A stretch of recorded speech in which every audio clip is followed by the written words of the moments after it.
The ceremony will now begin with the drum performance. Kính thưa quý vị, và bây giờ buổi lễ của chúng ta sẽ được bắt đầu với phần trình diễn trống nghệ thuật.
Please stand for the academic procession. Và ngay bây giờ xin được mời toàn thể quý khách cùng các bạn sinh viên chúng ta cùng đứng lên để chúng ta cùng chào đón đoàn diễu hành danh dự.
Please remain standing for the Vietnamese and Australian national anthems.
Please be seated.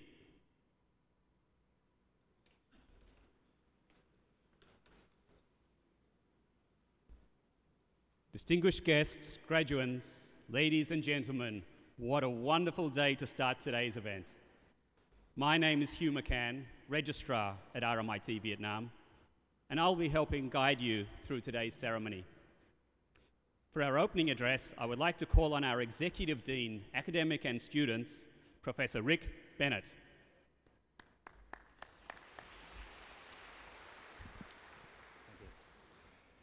Distinguished guests, colleagues, graduating students, friends and families, a warm welcome to our 2021 graduation ceremony here at our Saigon South campus, as we celebrate our 20th year anniversary of RMIT in Vietnam.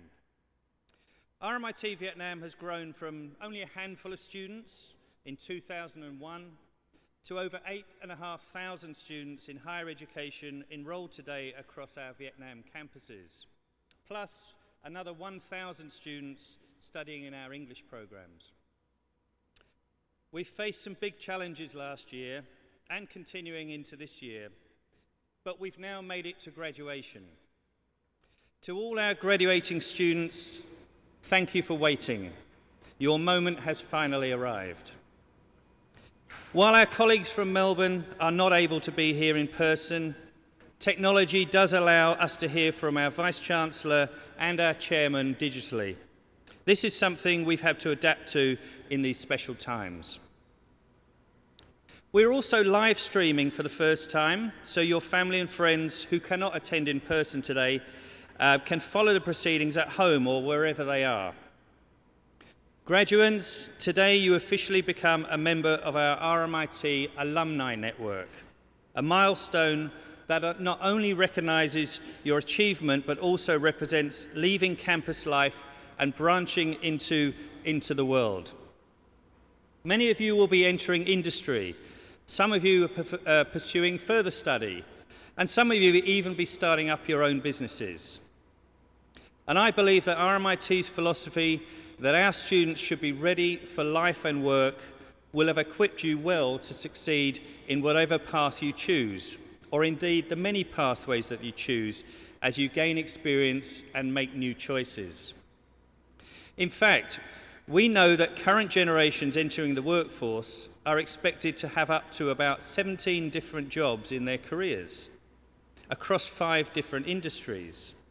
And as new industries emerge and ways of working change, we'll all need to adapt also.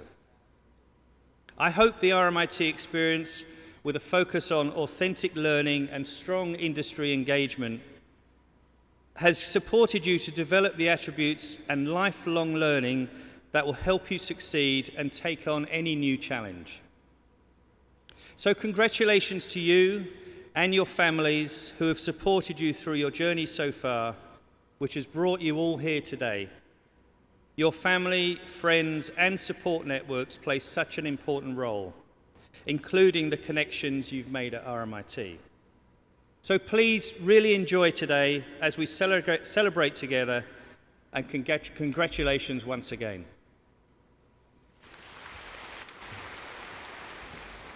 Thank you, Professor Bennett. Please now turn your attention to the screens for a message from RMIT University's Vice-Chancellor, Professor Martin Bean, CBE.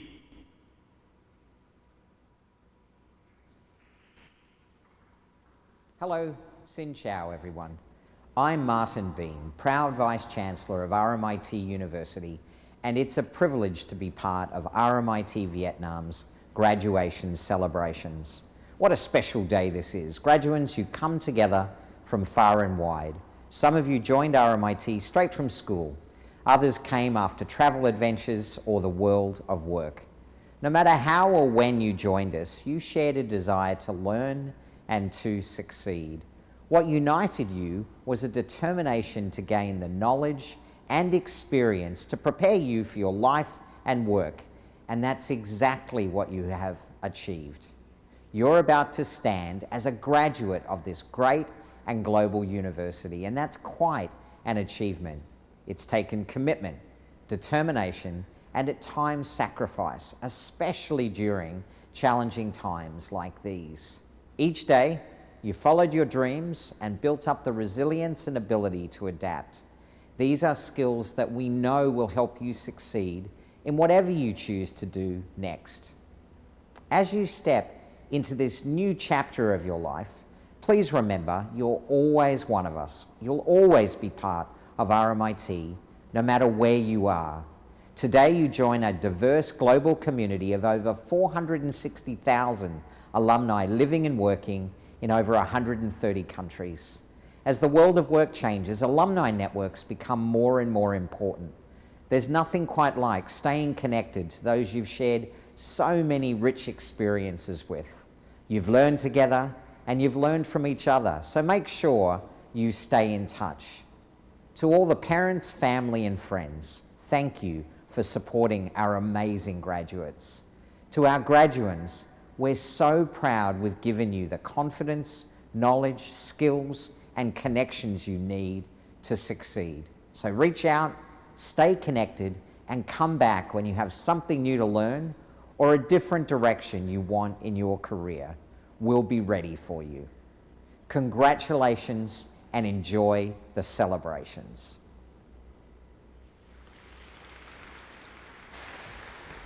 Thank you to our inspirational Vice-Chancellor, Professor Bean.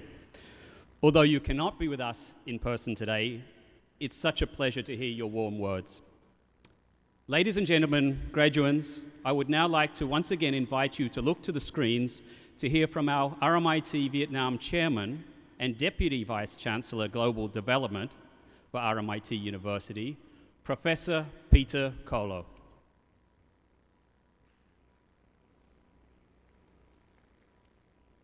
Hello, xin chào everyone. As RMIT Vietnam Chairman, it is my great pleasure to share in your celebrations today, although I am disappointed I can't be with you all in person. For our graduating students, today is a day I am sure you will always remember. Reaching this moment has demanded outstanding commitment and many years of hard work. Take the time to reflect on this milestone and your achievement. You should all feel incredibly proud. To all parents, partners, family and friends, thank you for the support you've given to our amazing graduates and the fundamental role you've played throughout this journey. This last year, more than ever, it has been the support of our families and loved ones who've helped us all adapt and succeed in these unprecedented times. Thank you. Today, we will also recognise the RMIT Vietnam Chairman's Award recipient. I'm delighted this will be presented to a very deserving student who has not only excelled academically, but has also made an outstanding contribution to RMIT and the broader community. I've been lucky to be closely linked with RMIT Vietnam since its inception, and being part of this award makes me very proud. As Vietnam continues to evolve, so too has RMIT, supporting the country's economic priorities and positive developments in the region for 20 years. We feel very privileged to play our part in inspiring, educating and nurturing Vietnam's future leaders, and it is a responsibility we take very seriously. Today's graduates will join over 15,500 members of the RMIT Vietnam alumni community who are already experiencing firsthand the benefit of an education that opens doors within Vietnam and around the world. With industry and enterprise embedded in everything we do, we are confident that we've provided you with the skills, knowledge and connections you need to be successful, far beyond the walls of RMIT. In challenging and uncertain times like these, you've responded with resilience and embraced every obstacle. The innovation and pace of change currently underway is immense, and workplaces continue to evolve around us. Take comfort knowing your experiences and the skills you've developed have prepared you to adapt and succeed in a changing world. We're proud our graduates are widely recognised for their work-ready skills and are eagerly sought after by employers globally. While today marks the end of one chapter for you, a new phase beckons with opportunities we may never have previously thought possible. I encourage you to draw on RMIT's unique global footprint and 20 years of prestige in Vietnam. Remember, no matter where you go or what you pursue in your future career, you are a member of the RMIT family for life, etched in our proud history. Please stay in touch with us and with your RMIT peers. We look forward to hearing what you go on to achieve in the years to come and wish you every success for the future. Congratulations.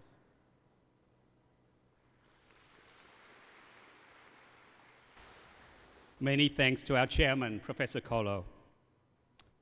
And now from Melbourne, Australia, the Chancellor Delegate, Ms. Janet Latchford, and Academic Registrar, Ms. Connie Molino, will lead the conferring ceremony. Graduates, this is for you.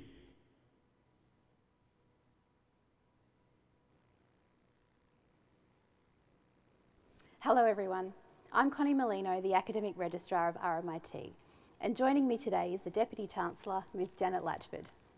We are delighted to join in the celebrations in Vietnam today to commend our graduates on this outstanding achievement. Congratulations on completing your program with RMIT. We are incredibly proud of your momentous achievement. You set your sights on this moment years ago, and you've made it. We wish we could be with you in person, but we are very much with you in spirit. As we come together today to celebrate the end of one chapter, another opens. Graduation represents the culmination of much hard work, and it demonstrates a commitment and resilience that is truly impressive. The world needs graduates like yourselves more than ever, people with the passion and tenacity to succeed and to make a difference. So graduates, I invite you to please stand for the conferral of degrees.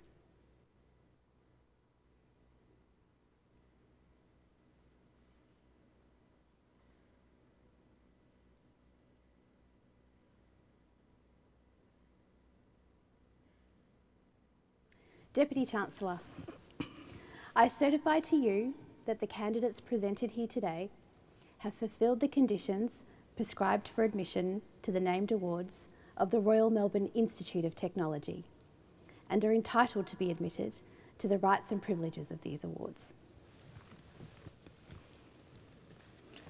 By virtue of the authority vested in me by the Council of RMIT University, I admit the duly authorised candidates on this list, both present and absent, to the appropriate degree or diploma of RMIT University and to all the rights and privileges of graduation.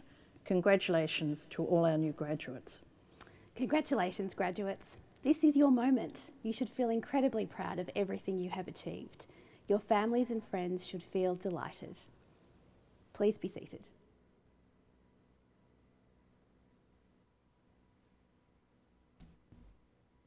Oh, congratulations. Let's give them a hand. It's now official. Our keynote address today is to be given by Mr. Bùi Quang Minh, founder and CEO of Beta Group. Minh graduated with first-class honours from Sydney University in 2006, having studied under the AusAid scholarship program. He was subsequently offered a Fulbright scholarship to study his MBA degree at Harvard Business School, graduating in the class of 2014. Minh started his business, a chain of donut stores, when he was 25, which he sold in 2012 before leaving Vietnam to attend Harvard University. Returning to Vietnam in 2014, he founded Beta Cinemas, a chain of affordable cinemas raising millions of dollars in venture funding and expanding to 15 locations in Vietnam. His company has since evolved into the Beta Group, of which he is president. Minh Bui, also known as Minh Beta, also has businesses that include a property tech startup, providing affordable serviced apartments for the youth, and a business institute that offers Harvard-licensed courses in business education for Vietnamese learners. Active in music and the entertainment industry, he has engaged in various films and art projects and is particularly well known for his popular patriotic song, Vietnam ơi. Ladies and gentlemen, it gives me great pleasure to welcome Minh Beta.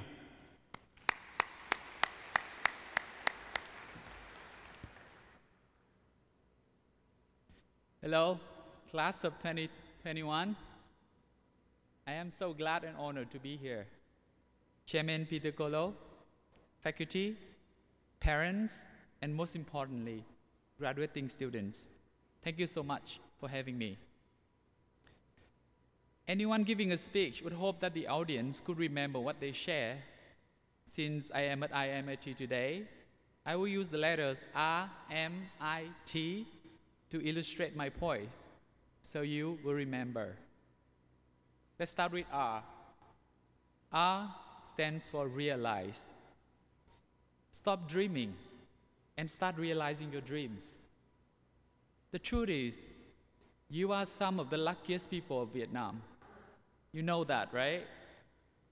While millions of children of our country are still struggling with basic needs like food, shelter, and would never have a chance to go to university, you are graduating from a world-class institution with renowned professors, amazing faculties, and inspiring classmates. I believe you all work very hard to get in here, and then to get out of here and be graduating today. But your parents too worked really hard, and they did their best to build a foundation for you, one way or another. So, let's give a round of applause to all the parents here to thank them.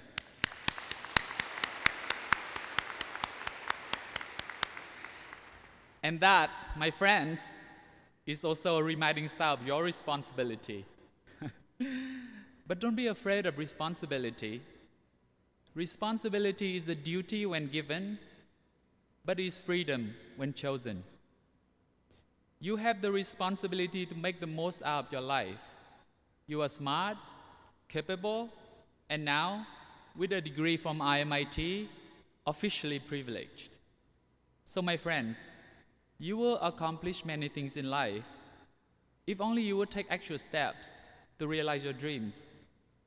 I have seen so many people who waste their time talking, dreaming about all the greatest possibilities in the world, and yet they never have the courage to take the first step, and they settle for something much less exciting, much less fulfilling.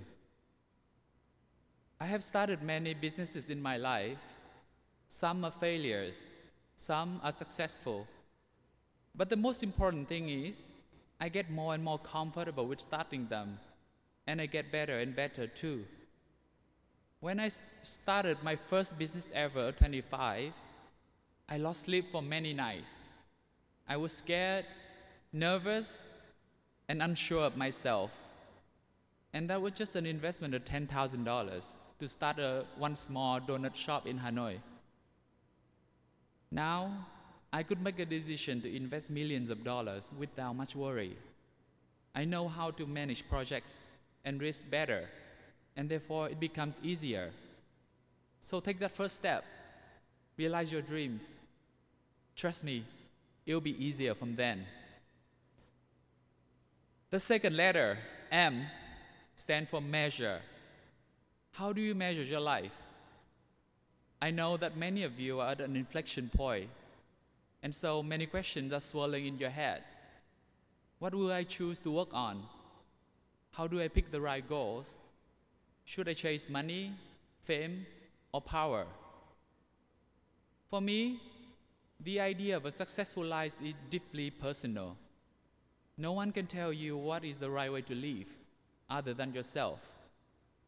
But this is the way I think about it. Life is an optimization for positive impact. I try to generate positive impacts through my work.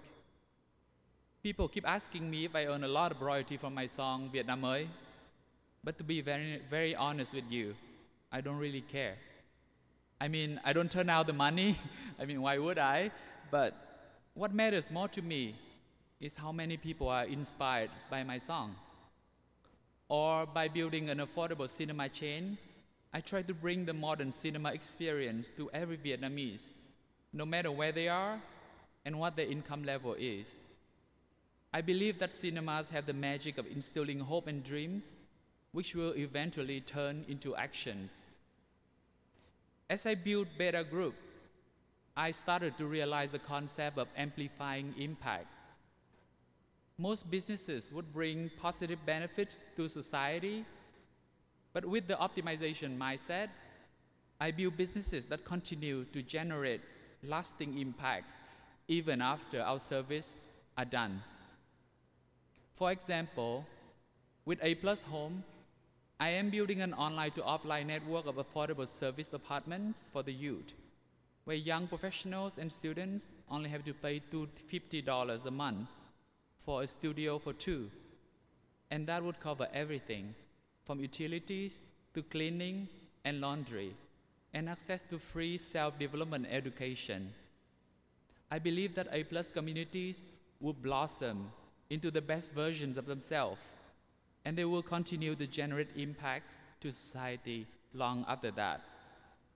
Or similarly, with Crimson Business Institute, I am working with Harvard to bring Harvard licensed materials and teaching methodology to Vietnamese learners, and the impacts will be long-lasting too.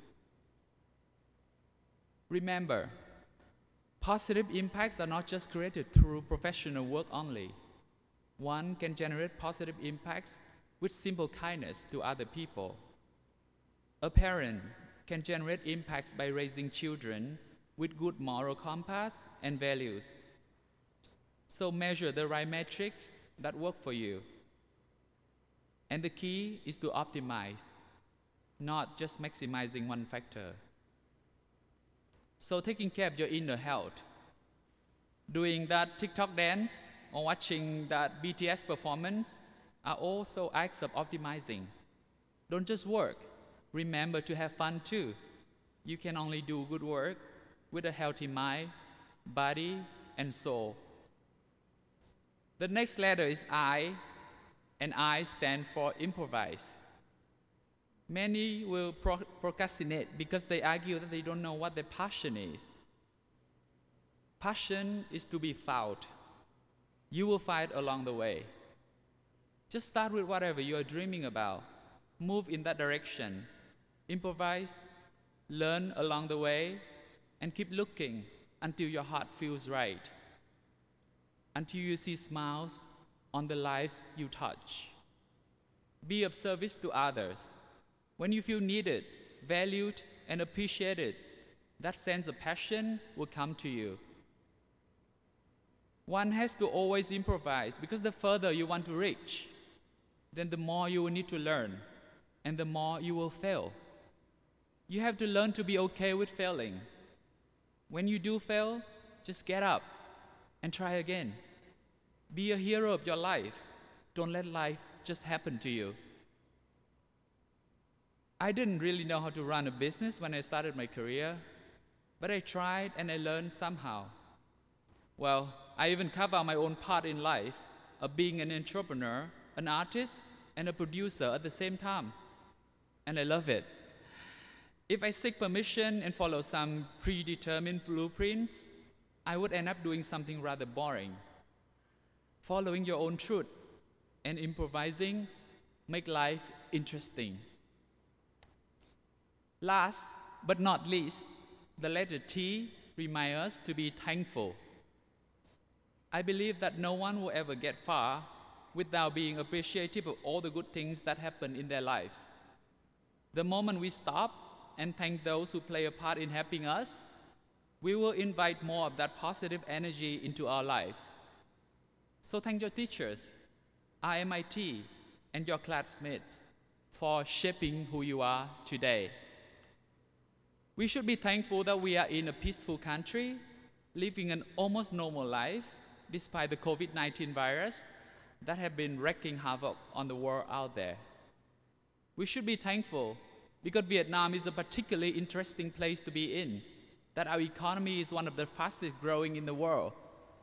And you, the ones graduating today, you are in the best position to seize the opportunities at hand. You have knowledge, a global mindset, and now a world-class degree. You are the one that will make all the positive impacts to yourself, your family, your community, and the world. So you should thank yourself for all the hard work that you have done. You have earned this. So, RMIT students, remember to RMIT. Realize your dreams, measure your impact, improvise your acts, and be thankful for life. Congratulations and best wishes to you all. Thank you.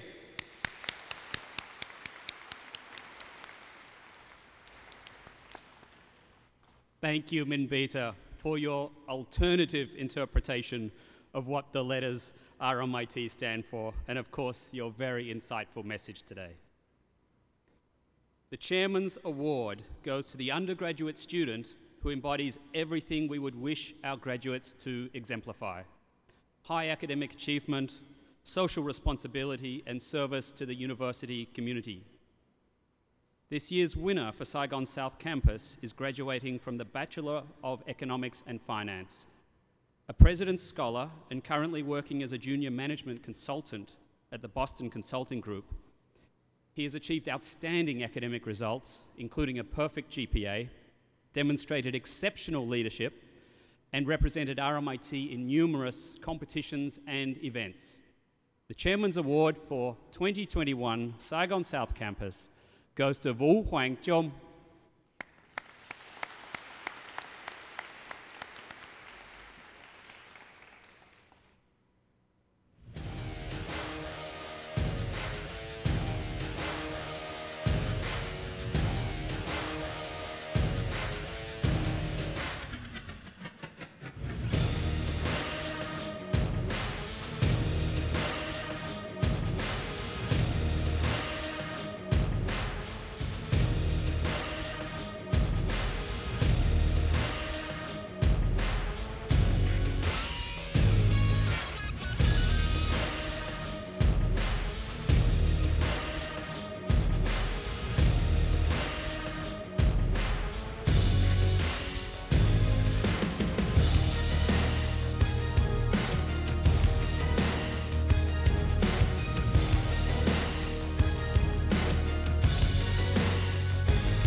I'd like to invite the Executive Dean, Academic and Students, Professor Rick Bennett, to present Trung with his award, following which Trung will speak.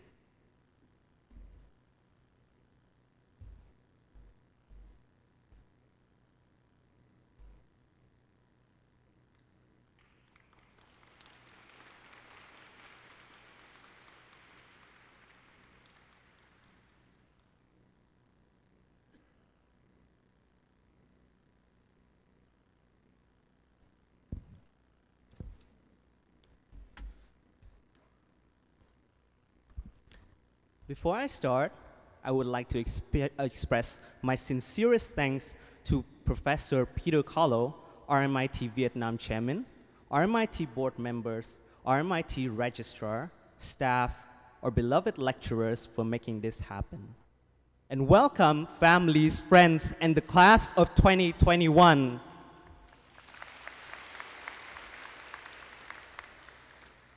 First of all, huge congratulations to everyone again. It is great to see you all here like this, having waited so long after a crazy 2020.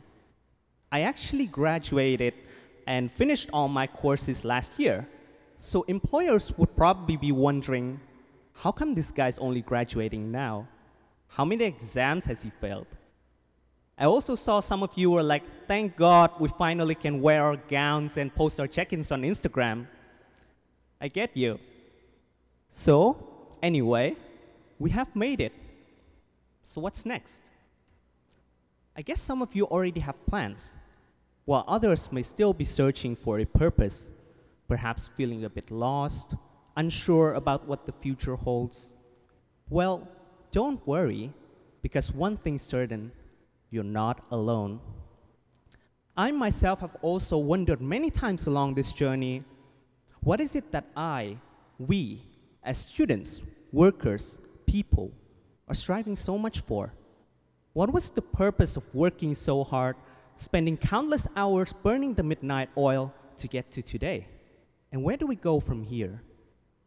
Well, I guess the answer depends on each individual, but allow me to share with you today some of my personal reflections, which hopefully can also give you some food for thought.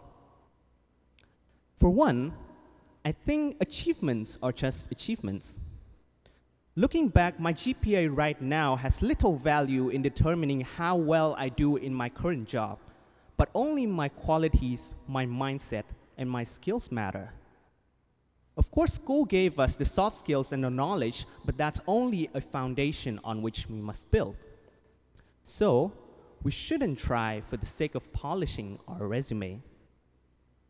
Second, if it's only about purely making money or showing off to others that we can be superficially successful, then I guess by the end of life, we would have nothing but a bunch of paper to hold on to.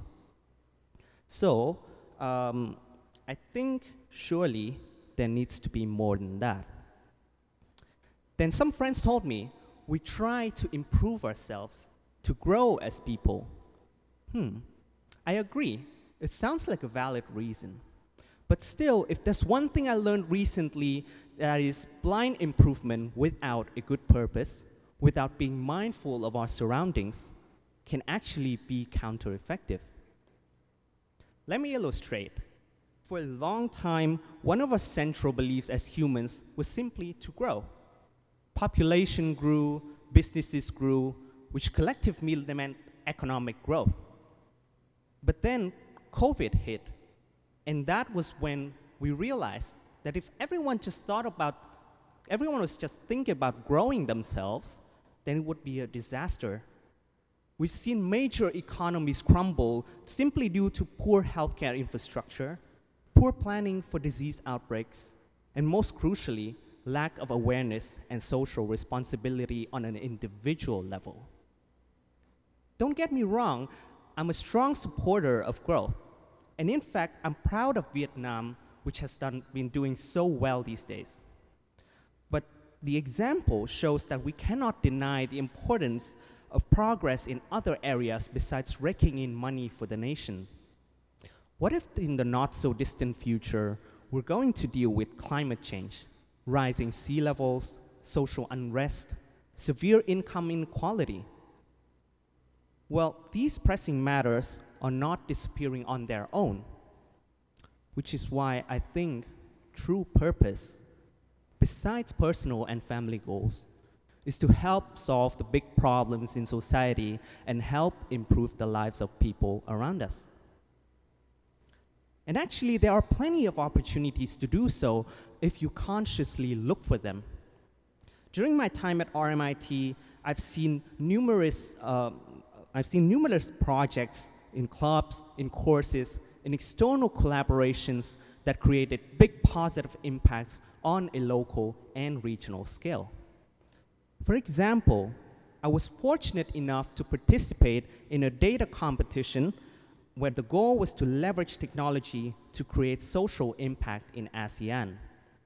I never imagined how far it would take me, but my team ended up presenting to the ASEAN Council, the United Nations in the final round, and then which turned into a full-blown project with UNICEF, SAP, and Microsoft to deliver online learning to those in need across Vietnam. That was when I realized once we were trying to do something meaningful, support would just come rushing in from anywhere around the world. But relax, friends. I'm not saying that all of us should devote our entire career to social contribution. Like, going on mountains to plant trees, protesting on the streets, or living in Africa, if you will.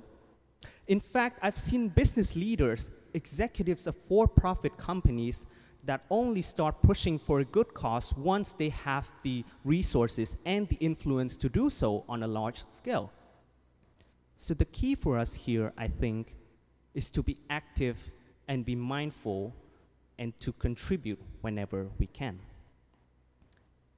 I think all of us here are privileged enough to receive a good education compared to many people out there in the world.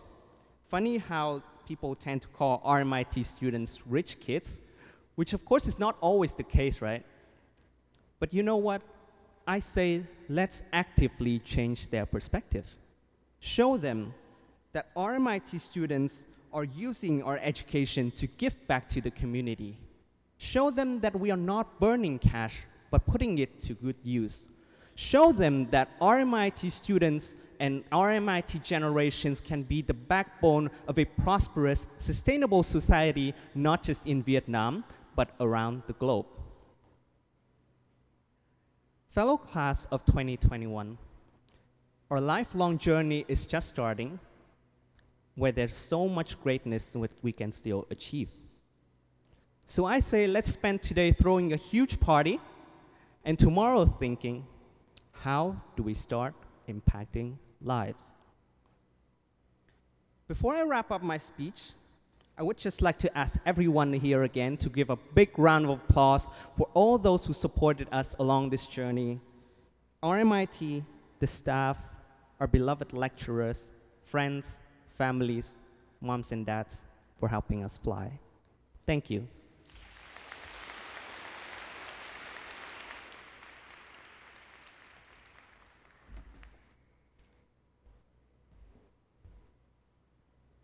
Thank you, Chum, and congratulations once again. It's now time to individually acknowledge our graduates for 2021. I'd like to call on Professor Matthews Nakoma, Dean of School of Business and Management, to present our 2 doctoral awards, followed by graduates from the College of Business and Law. Professor Rick Bennett will be greeting our graduates as they come on stage.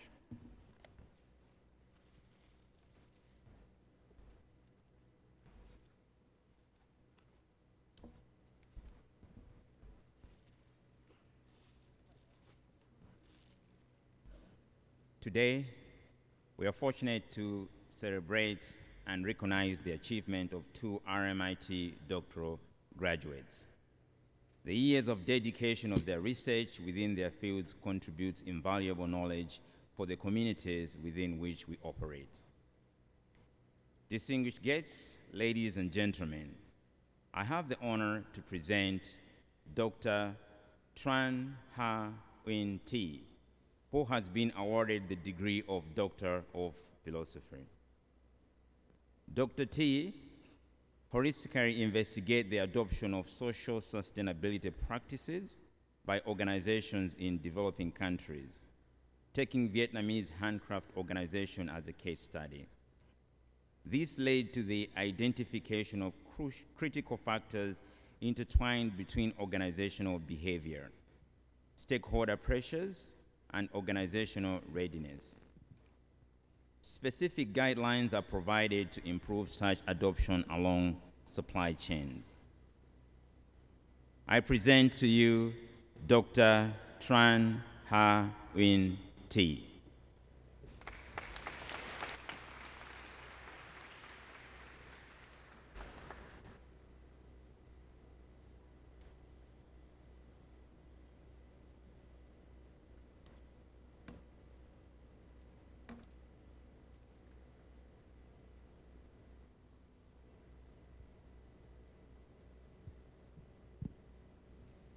I now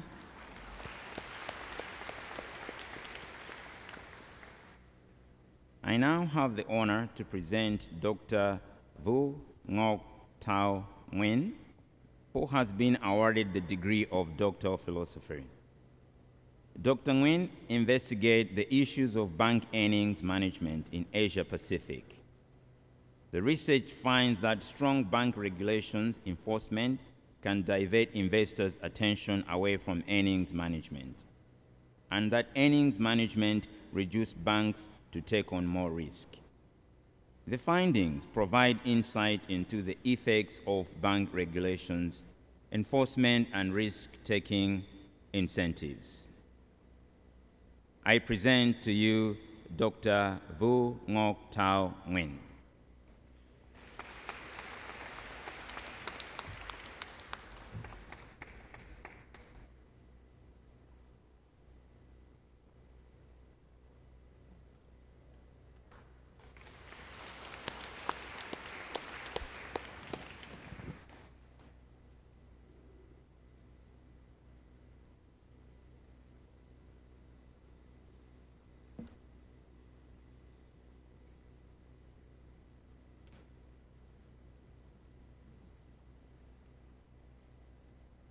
Distinguished guests, ladies and gentlemen, I now have the honor to present graduates from the College of Business and Law for the degree of Bachelor of Business Accountancy.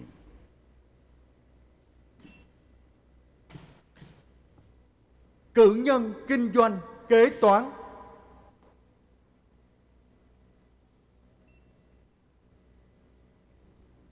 Lê Cao Thục Uyên.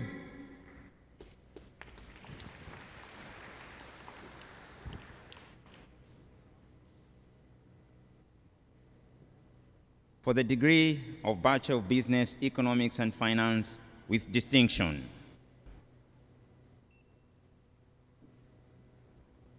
Cử nhân kinh doanh, kinh tế và tài chính, loại giỏi. Nguyễn Ngọc Trâm Anh. Trương Gia Bình.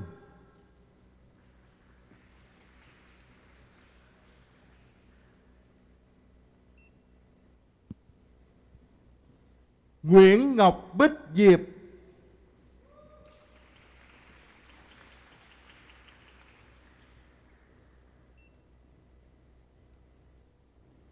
Trần Quốc Dũng.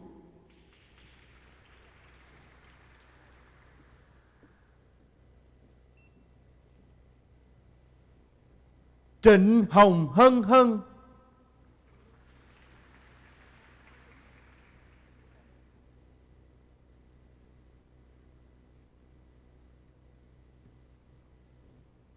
Nguyễn Phước Hoàng.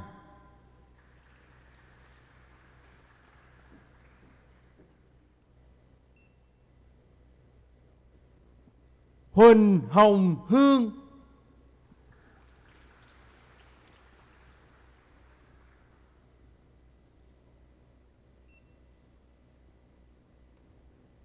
Nguyễn Tuấn Đăng Huy.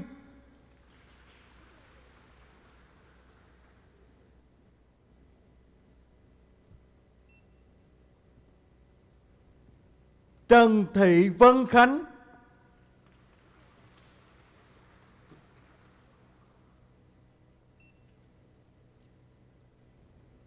Huỳnh Nguyễn Thượng Kiên.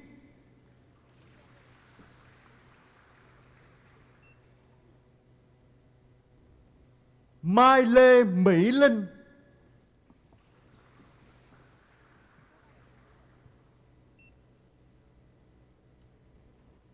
Nguyễn Y Linh.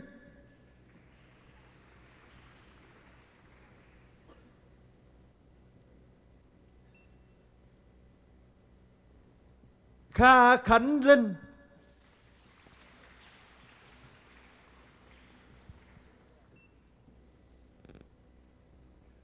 Nguyễn Thị Kim Ngân.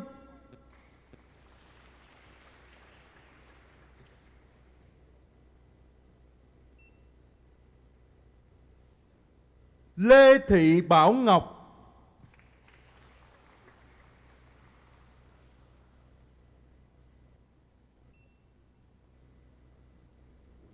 Trương Quỳnh Như,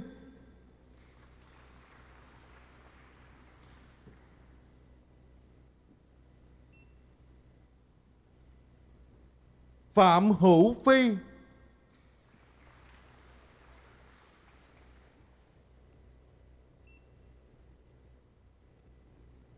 Lê Hoàng Quyên,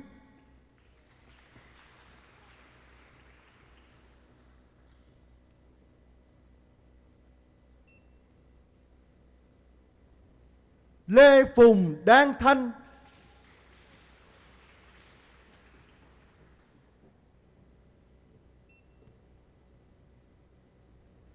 Lê Nguyễn Thị Phương Thảo,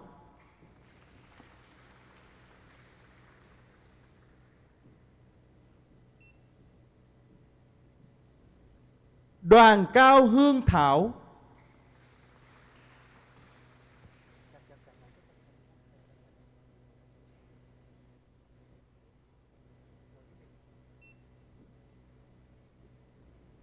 Trần Mai Thi,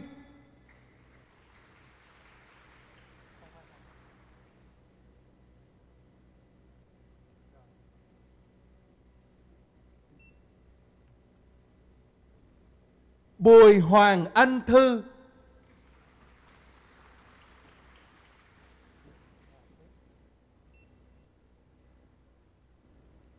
Lê Trần Anh Thư,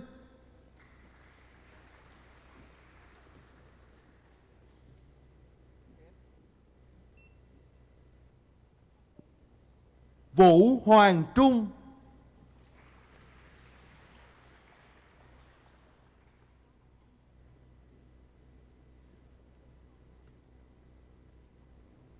Nguyễn Phương Cẩm Tú,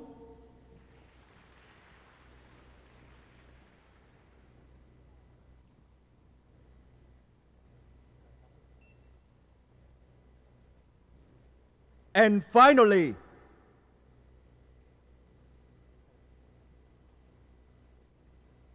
Tằng Trịnh Tuấn.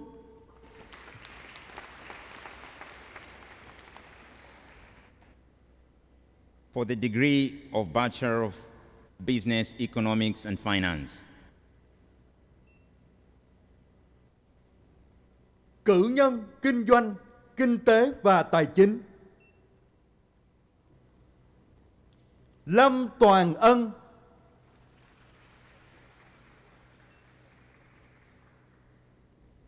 Lê Thụy Nhất Anh,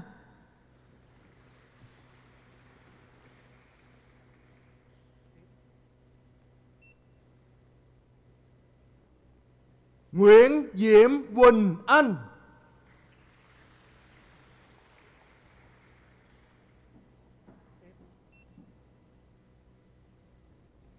Lương Thị Minh Anh,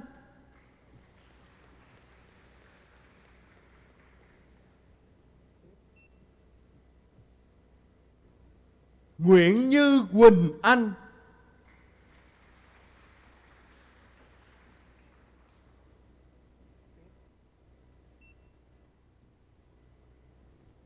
Lưu Đinh An Bình,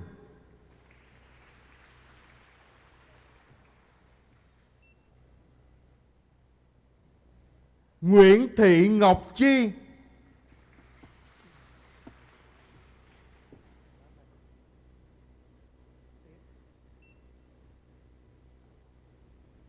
Phạm Anh Kim Chi,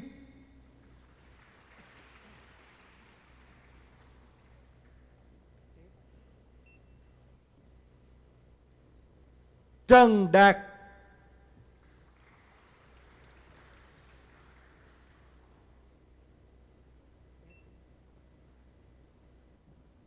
Lê Minh Đức,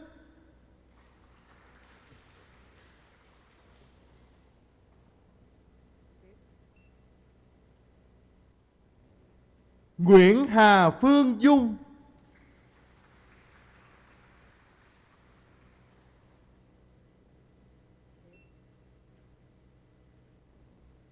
Nguyễn Quách Thùy Dương,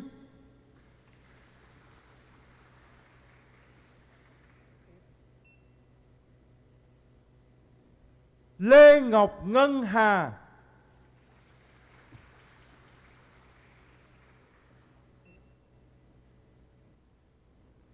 Đỗ Ngọc Quỳnh Hoa,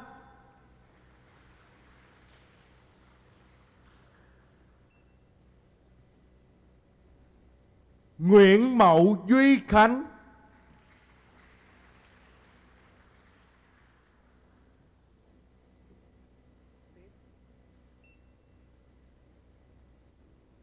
Trần Thị Mỹ Linh,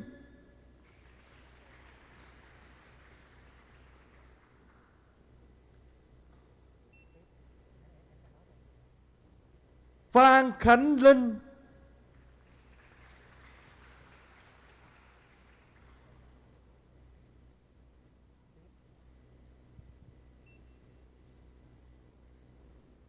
Trần Hoàng Long,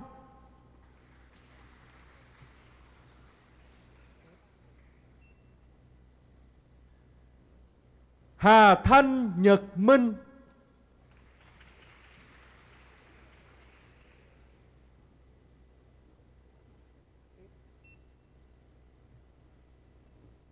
Nguyễn Hà My,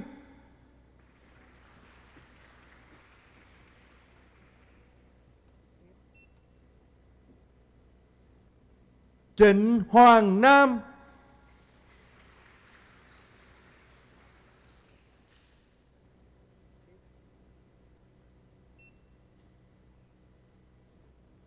Nguyễn Thị Thanh Nga,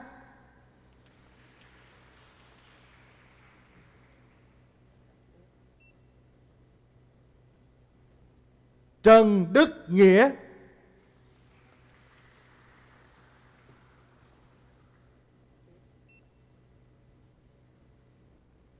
Nguyễn Hà Phương Ngọc,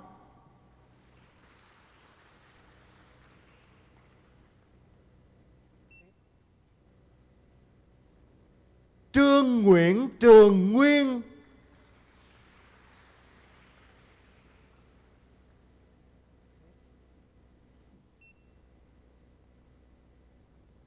Phạm Minh Nhật,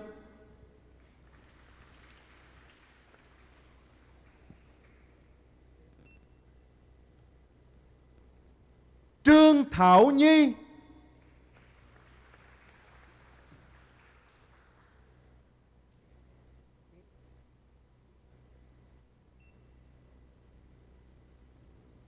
Nguyễn Bá Minh Nhật,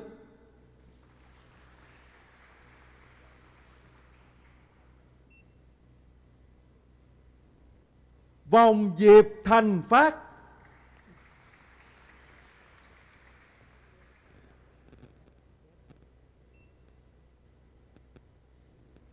Đặng Huy Phong,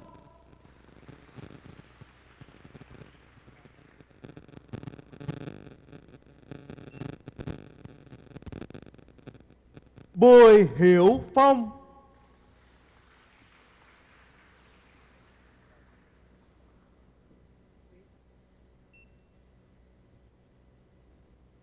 Châu Ngọc Phụng,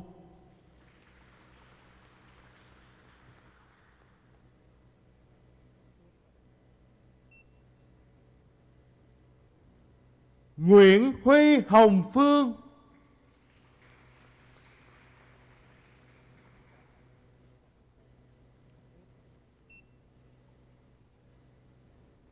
Phan Minh Quân,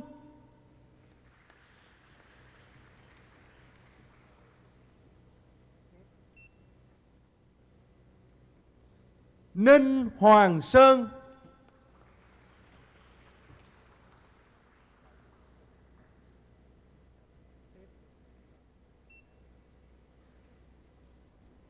Kim Sơn Cơ Ghề,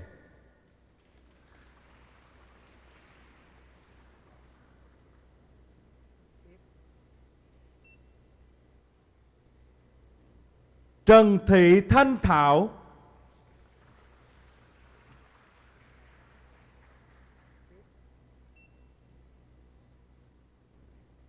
Đinh Văn Hoàng Thiện,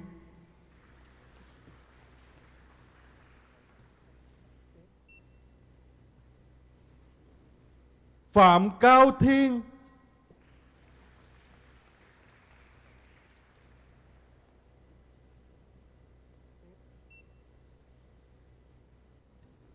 Hồ Thị Thoa,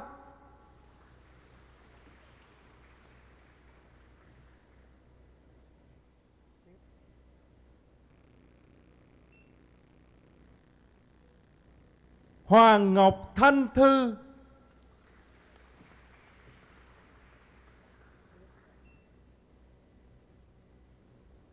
Nguyễn Trang Thư,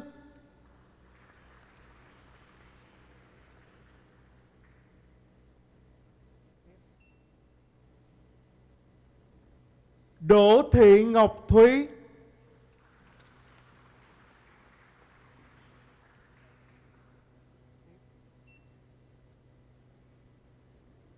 Trần Ái Thi,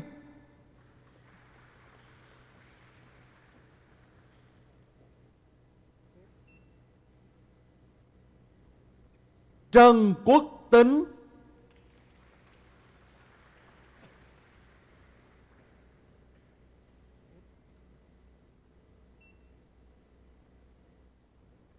Võ Minh Triết,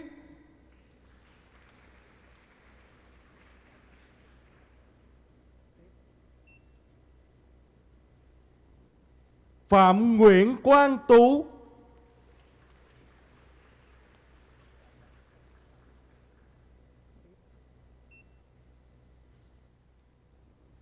Nguyễn Hoàng Anh Tuấn,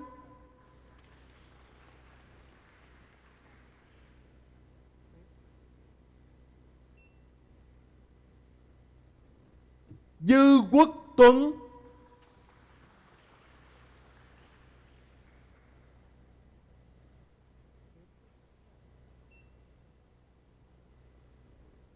Phan Thanh Tùng,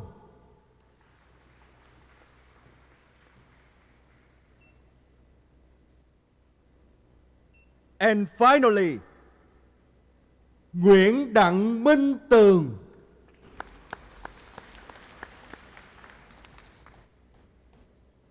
For the degree of Bachelor of Business, International Business with distinction. Cử nhân kinh doanh quốc tế, loại giỏi. Võ Nguyễn Thiên Ân,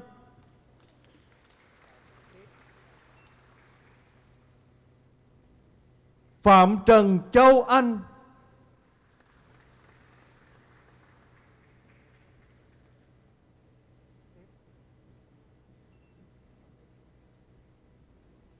Trần Thị Xuân Anh,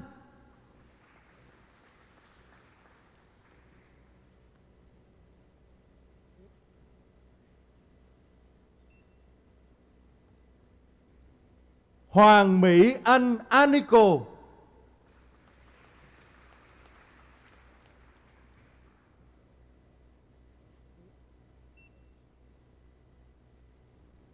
Hư Triệu Học Cần,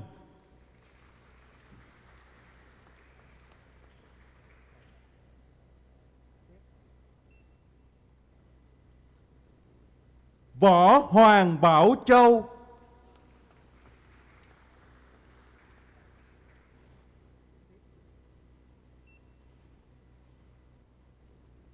Nguyễn Huỳnh Giao,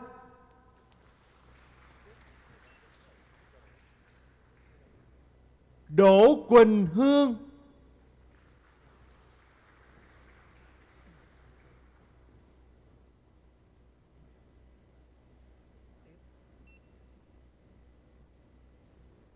Nguyễn Minh Đăng Khoa,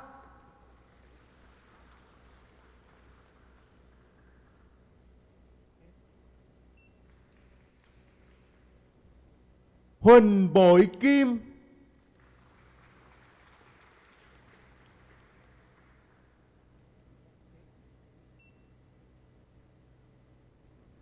Nguyễn Thụy Hoàng My,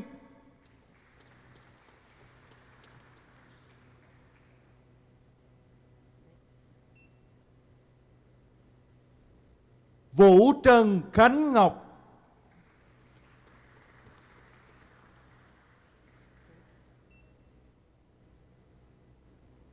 Phạm Kim Oanh,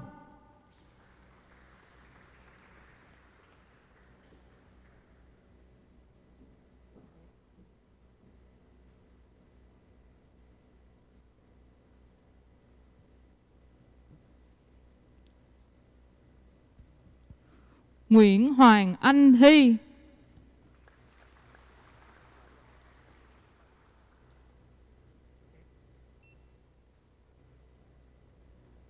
Trần Ngọc Anh Thi,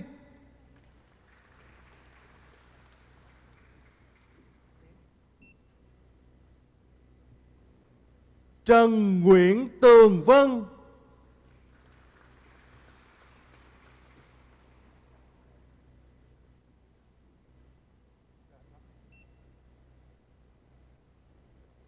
and finally, Mai Trần Tường Vi,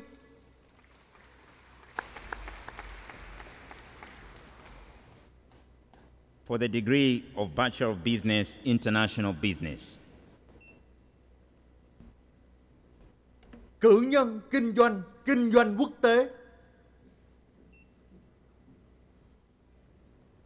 Trần Thiên Ân,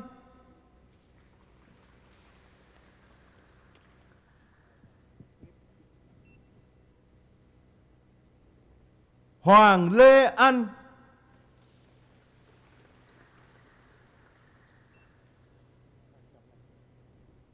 Nguyễn Hoàng Minh Anh,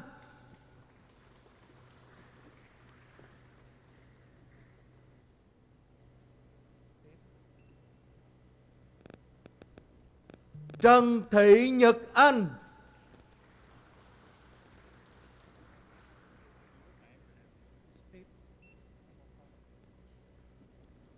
Nguyễn Thị Phương Anh,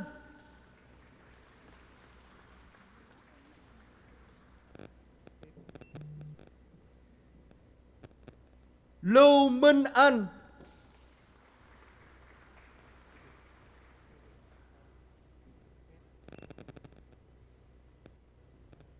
Trần Quỳnh Anh,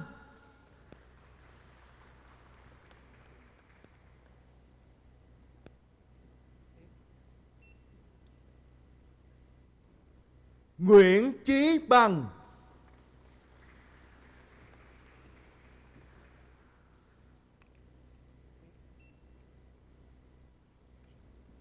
Hoàng Thái Bảo,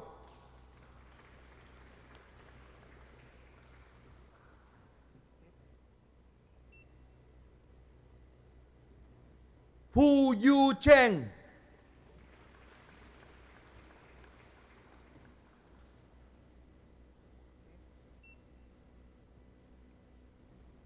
Nguyễn Văn Dần,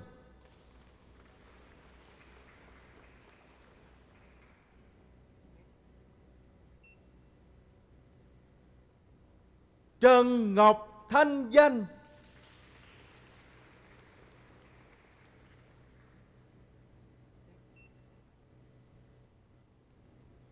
Nguyễn Thị Ngọc Đào,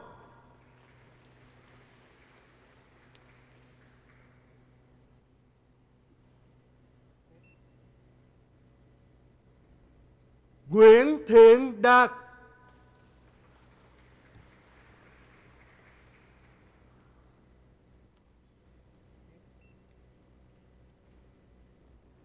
Nguyễn Văn Đạt,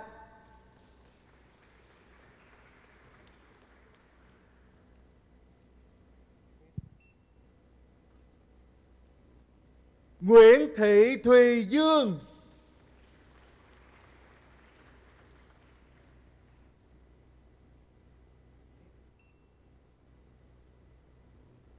Trần Long Giang,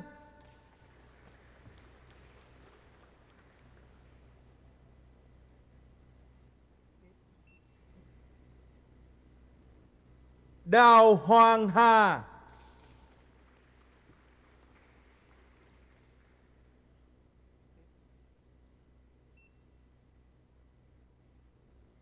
Nguyễn Thị Thu Hà,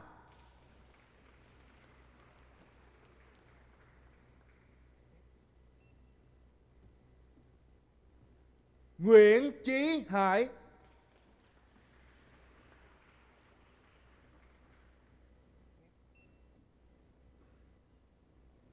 An Thanh Hằng,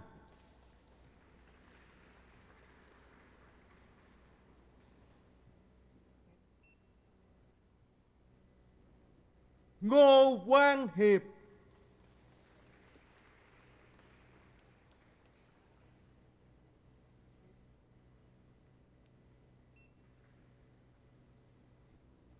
Lê Quốc Huy,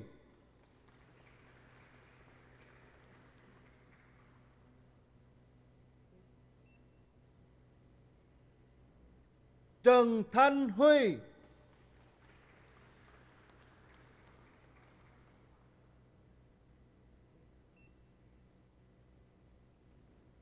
Nguyễn Quang Huy,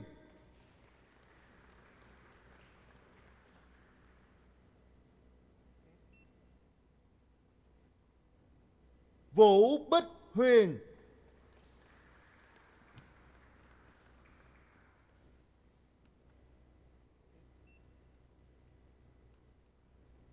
Nguyễn Hoàng Huyên,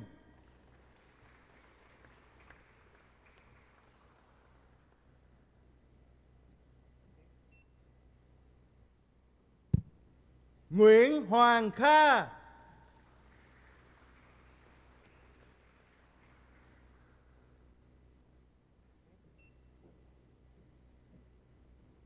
Nguyễn Anh Khoa,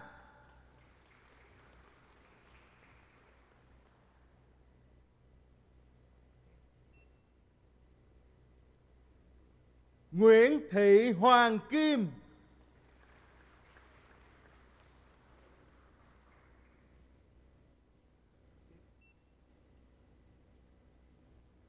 Phạm Nguyên Linh,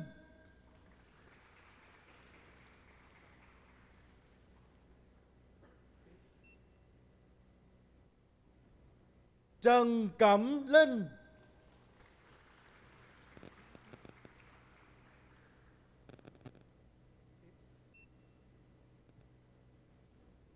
Nguyễn Tấn Lộc,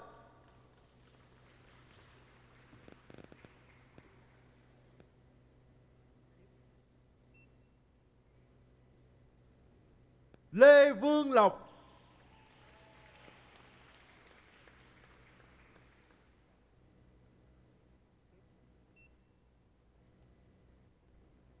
Chu Thành Long,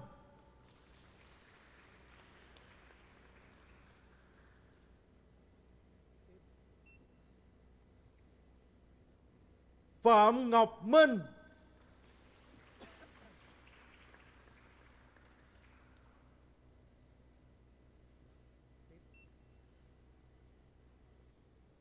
Lê Hoàng Tuyết Nga,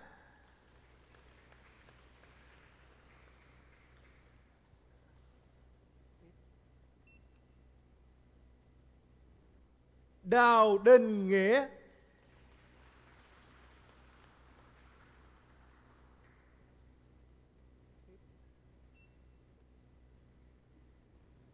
Huỳnh Đức Uyên Nhã,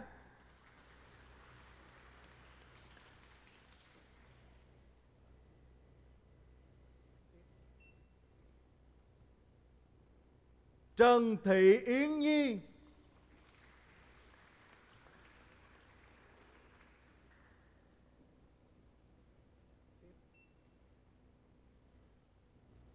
Phan Hồng Nhung,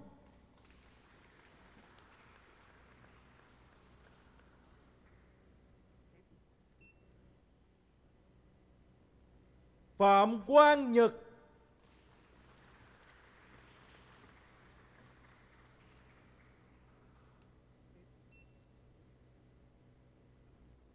Trần Minh Vũ Ni,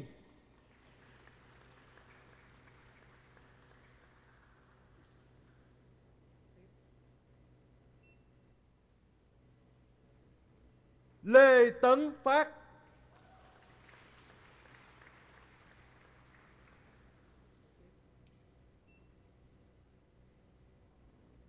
Lâm Minh Quang,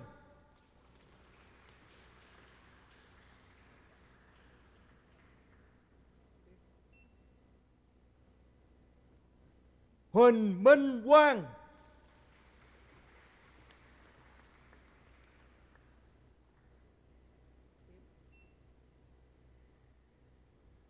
Nguyễn Trần Đăng Quang,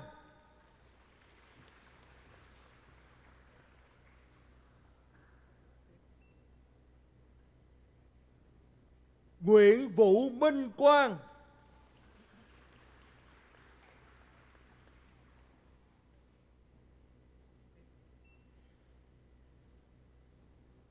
Bạch Vương Quốc,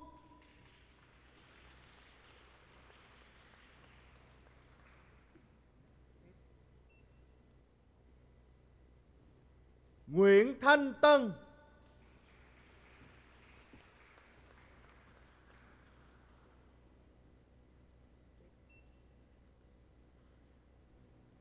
Lê Minh An Thái,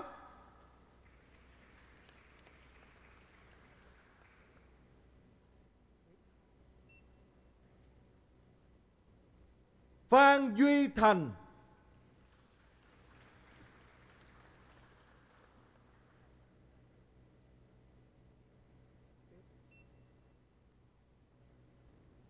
Nguyễn Quang Thành,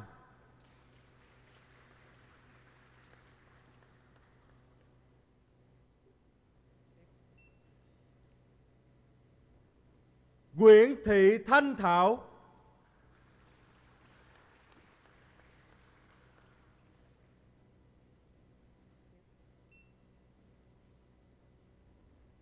Nguyễn Thị Anh Thi,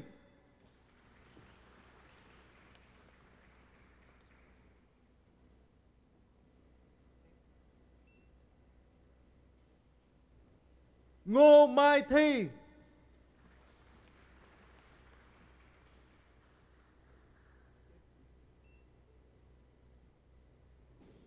Nguyễn Chương Thiện,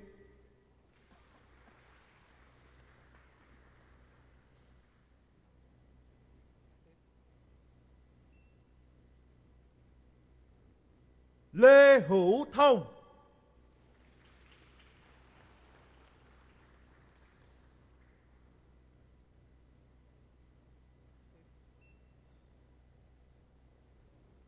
Nguyễn Gia Thống,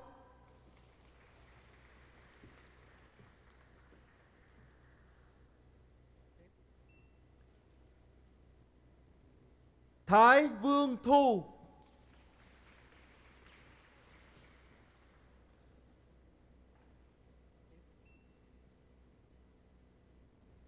Huỳnh Phương Thúy,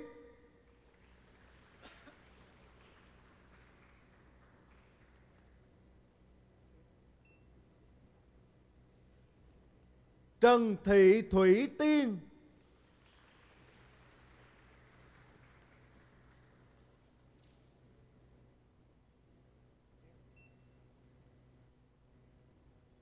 Trần Đình Bảo Trâm,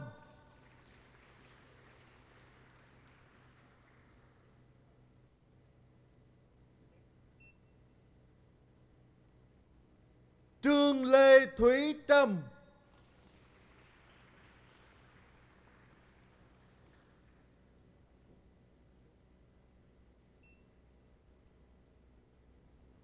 Nguyễn Ngọc Thanh Trân,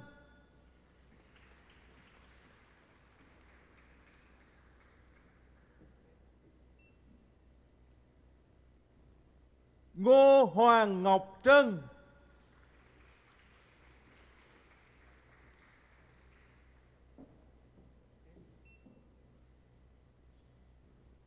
Đỗ Khánh Trân,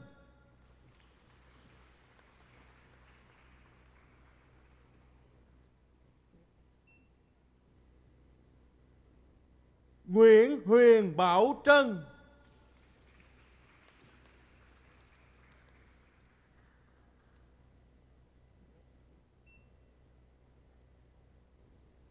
Trần Kim Trang,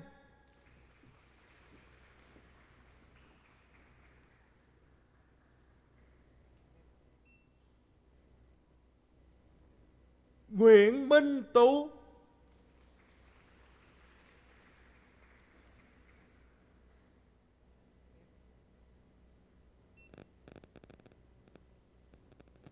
Nguyễn Anh Tú,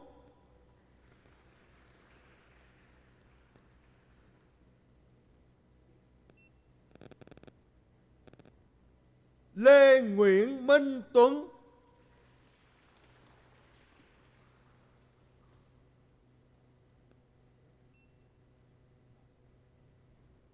Trần Phương Uyên,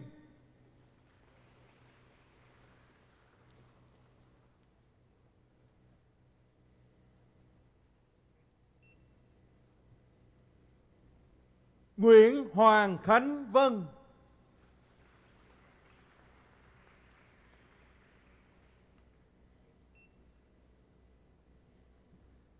Phạm Lê Tuyết Vi,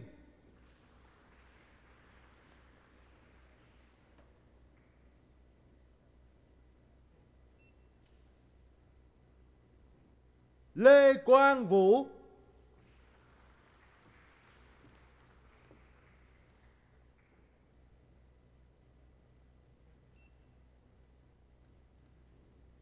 Vũ Hoàng Thảo Vi,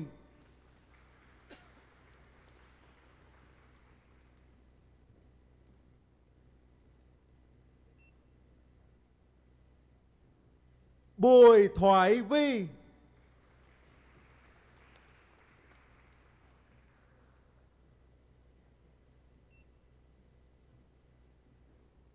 Lê Hồng Nhật Vi,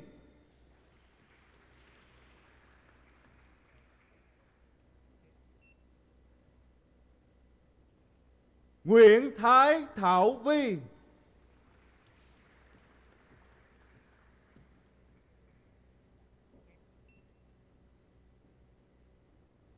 Nguyễn Thị Kim Vi,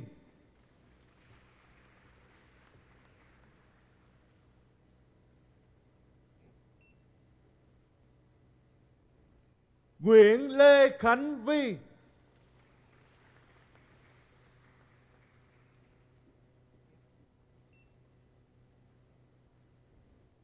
Hồ Thảo Vi,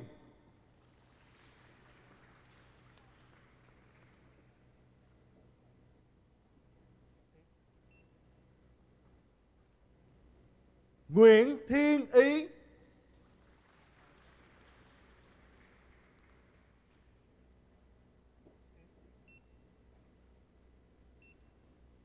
and finally,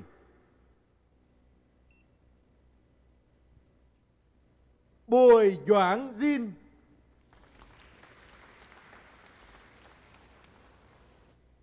for the degree of Bachelor of Commerce.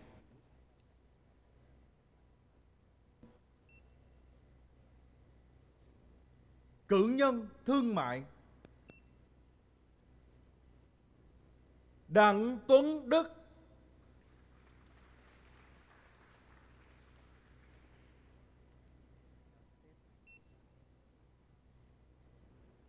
Phan Huỳnh Đức Duy,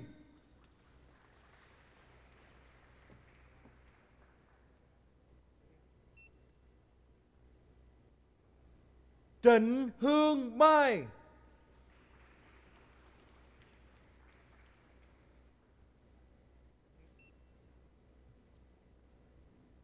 Trần Khôi Nguyên,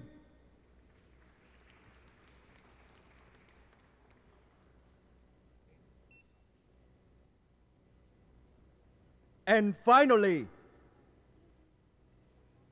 Lâm Quang Thắng.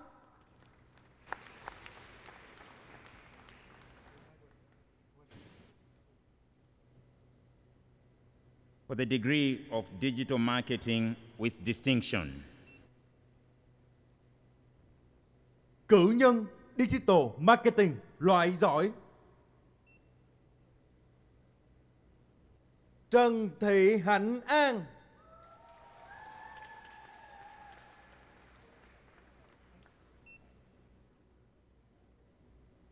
Huỳnh Chí Anh,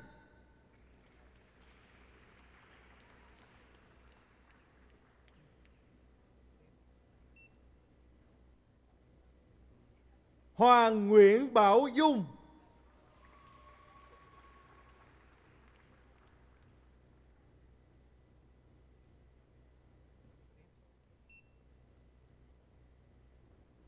Jillian Sapphires Ong Kian Tang.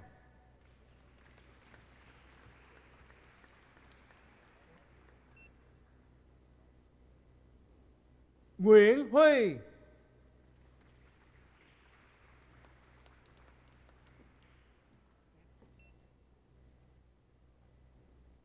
Nguyễn Ngô Hoài Linh.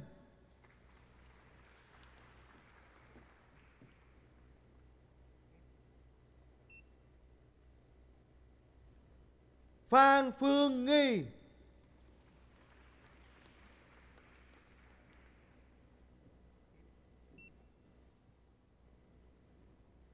Thái Quế Ngọc.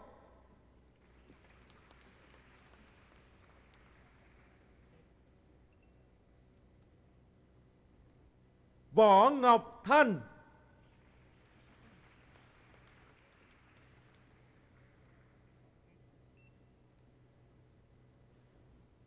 Huỳnh Thị Mai Trân.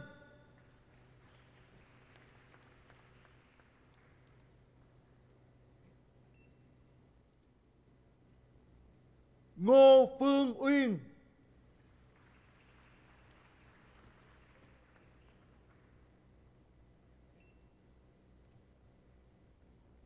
Đỗ Hoàng Thảo Vi.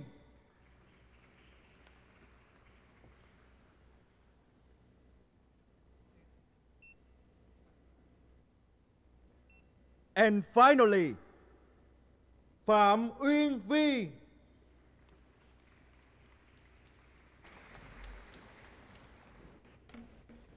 For the degree of digital marketing. Cử nhân Digital Marketing. Trần Lê Phương Anh.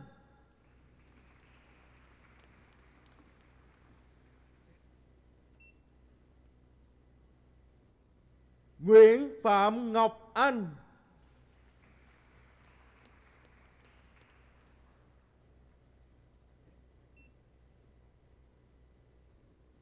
Nguyễn Cao Quỳnh Anh.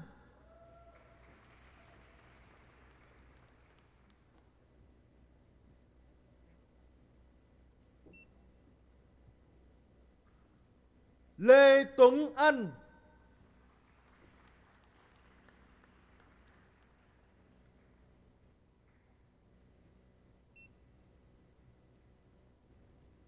Võ Hoàng Anh.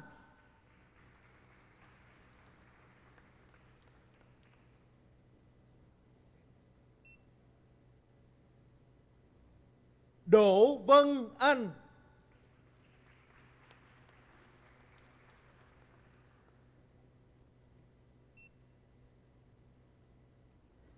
Phan Phúc Bảo.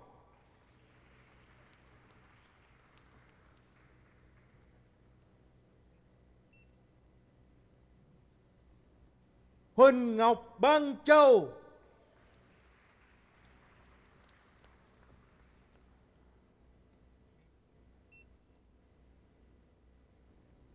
Phạm Duy Cường.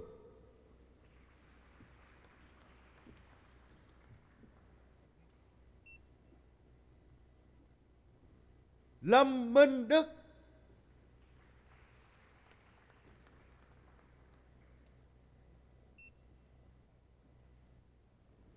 Trần Minh Đức.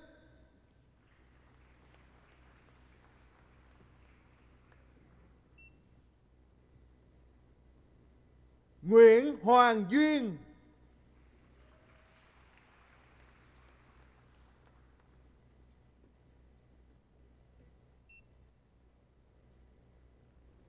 Tạ Khánh Duyên.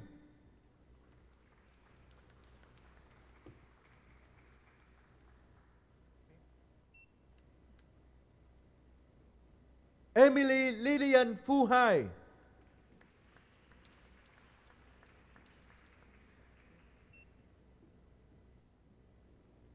Phạm Hoài Giang.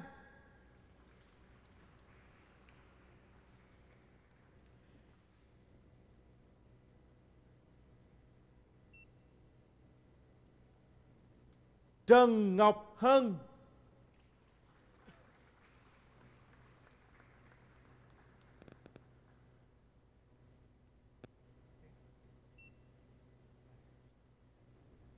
Phạm Đặng Ngọc Hân,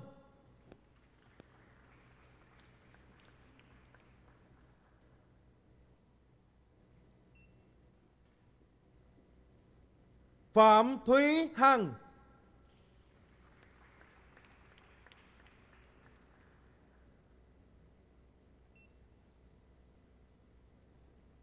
Huỳnh Thế Hào,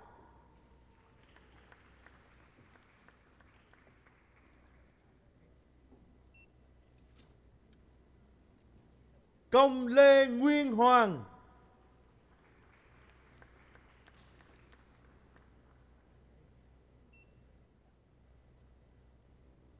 Nguyễn Thị Bích Huyền,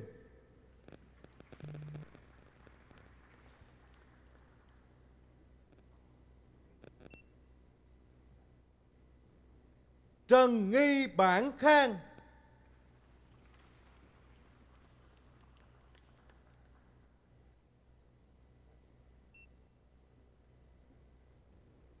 Nguyễn Hữu Khiêm,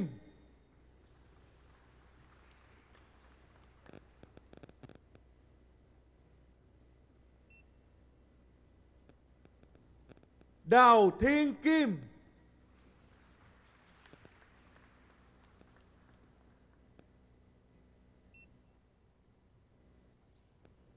Nguyễn Hoàng Lân,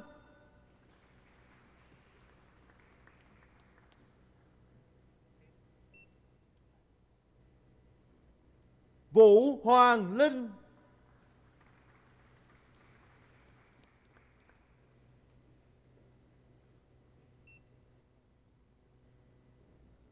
Nguyễn Phi Linh,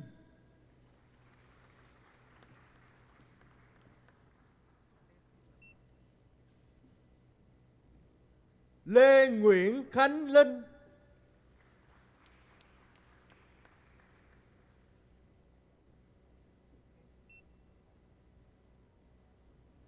Nguyễn Trần Mỹ Linh,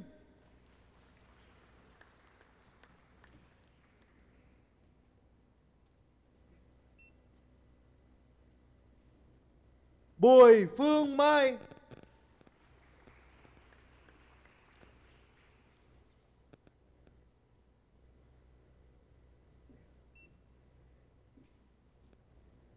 Nguyễn Bình Minh,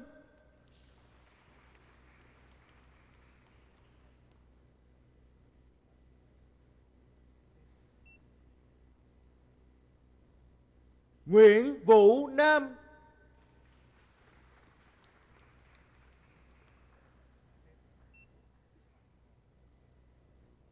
Tống Hoàng Nam,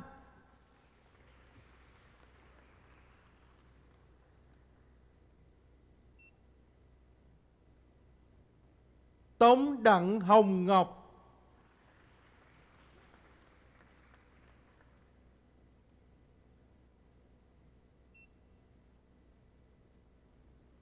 Thành Thị Hoàng Phương,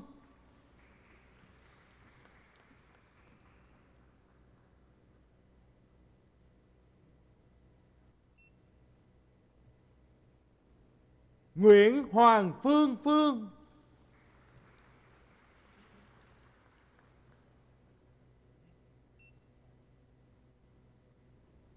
Nguyễn Ngọc Trúc Quỳnh,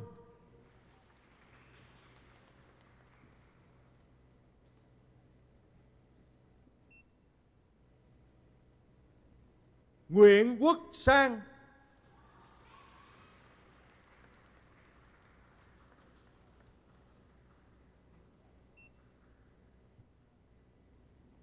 Lê Viết Hoàng Sơn,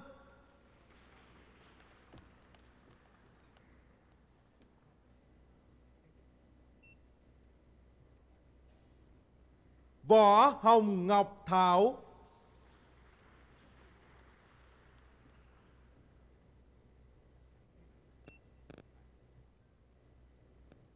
Nguyễn Thị Ngọc Thảo,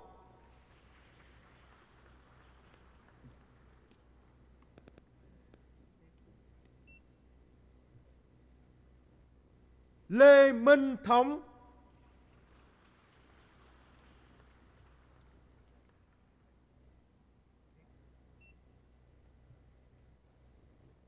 Lê Minh Phương Thủy,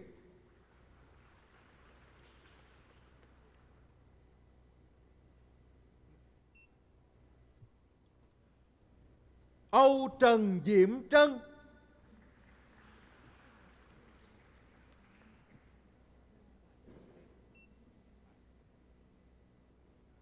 Lê Ngọc Trân,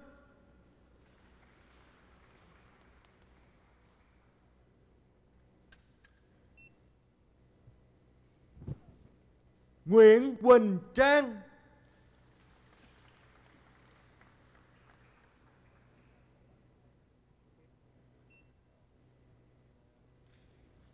Lê Quốc Tuấn,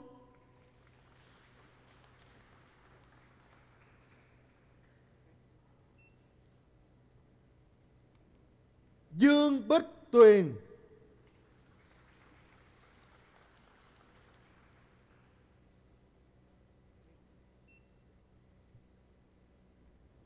Hoàng Mai Uyên,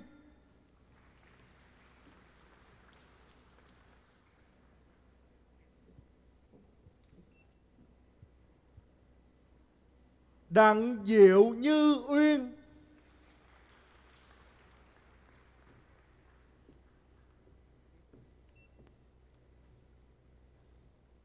Phạm Võ Tường Vân,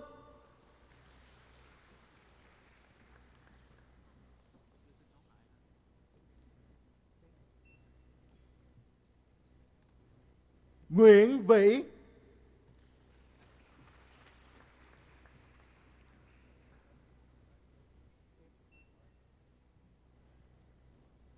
Liêu Thị Yến Vi,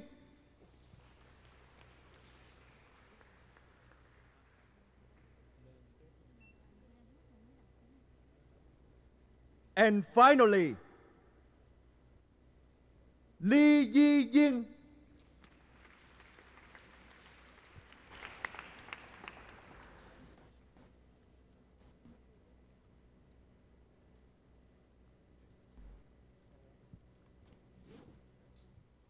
It's my honor to now present our outstanding graduates from the School of Business and Management. The outstanding graduates are, for the Bachelor of Business, Economics and Finance, Vu Huang Trung.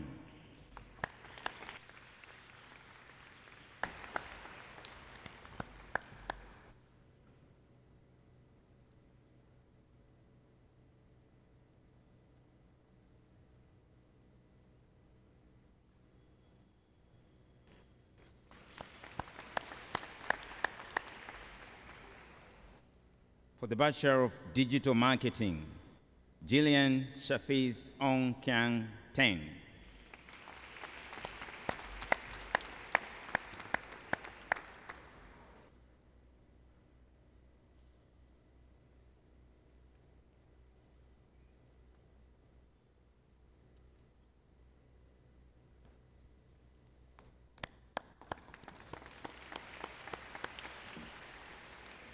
That concludes the presentation of graduates from the College of Business and Law.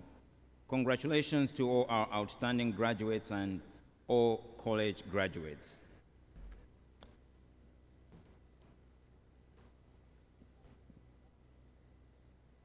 I'd like to call on Professor Rick Bennett one final time to close today's proceedings.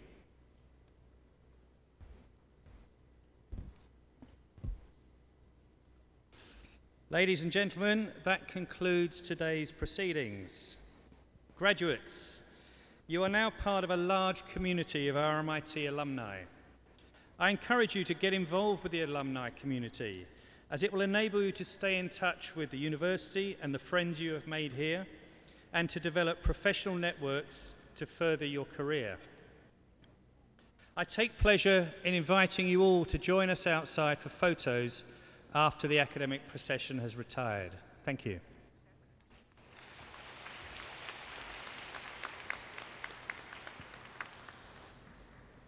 Please stand for the removal of the mace and the exit of the academic procession.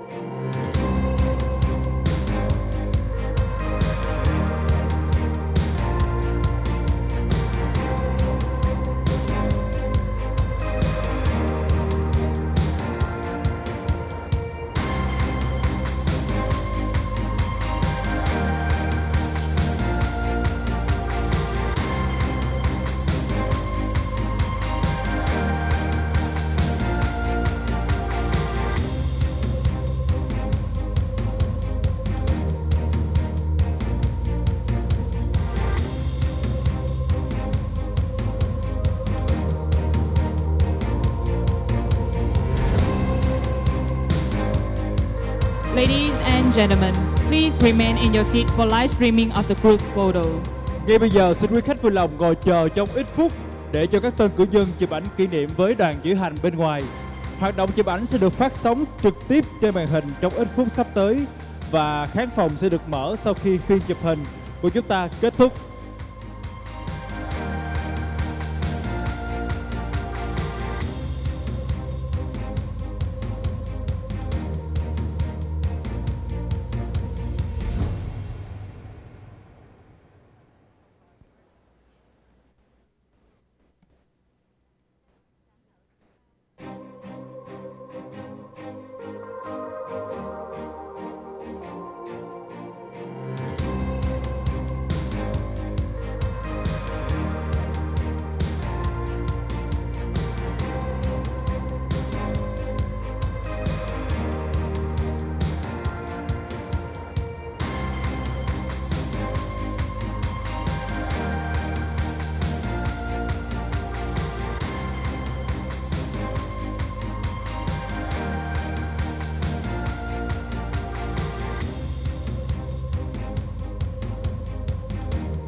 Ladies and gentlemen, please remain in your seat for live streaming of the group photo.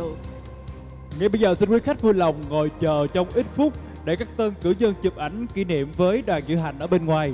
Và hoạt động chụp ảnh sẽ được phát sóng trực tiếp trên màn hình trong ít phút nữa. Và khán phòng cũng sẽ được mở sau khi phiên chụp hình của chúng ta kết thúc.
you for waiting. We would now like to invite you to join the graduate for photo outside, as directed by our volunteers. Xin được cảm ơn quý vị phụ huynh và quý khách. Chúng ta đã ngồi chờ. Chúng tôi xin được kính mời quý khách ra chụp hình cùng các tên cử nhân theo sự hướng dẫn của các sinh viên tình nguyện. Please remember to take care of your belongings. The event hall will now be closed to prepare for the afternoon session. Trước khi rời đi, xin quý khách vui lòng lưu ý đồ đạc tư trang cá nhân của mình và hội trường sẽ được đóng